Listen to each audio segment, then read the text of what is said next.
Miongoni mwa wanamuziki wa mwanzo kabisa chini ya usimamizi wa Tanzania House of Talent yani THT, basi Mwasiti ni jina ambalo inabidi tuliweke hapo pia. Miongoni mwa wasanii wa kike ambao walitabiriwa makubwa zaidi, hasa baada ya kuachia wimbo wake wa Niambie uliotoka mwaka 2006, ambao huu ulitayarishwa kwenye studio binafsi za Lady JD na video yake ilisimamiwa na Adam Juma kutokea pale Visual Rap. Mwasiti ni miongoni mwa wasanii wa kike ambao kipaji chake kilianza kuonekana alipokuwa shuleni.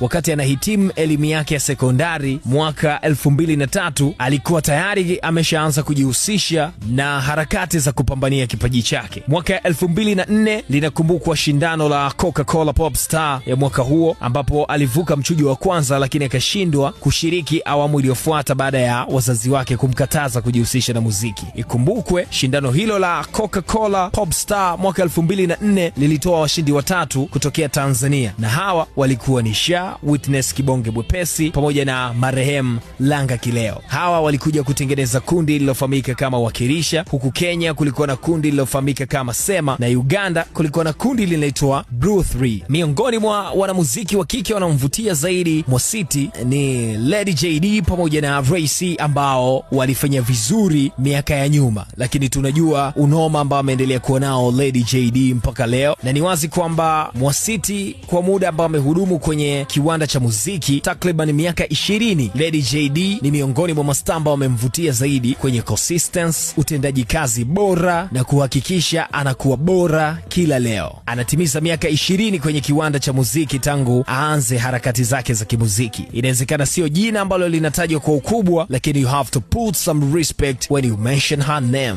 Mimi ni baba wa ukoo na hii ni Central Zone The Public. Macho yamewatoka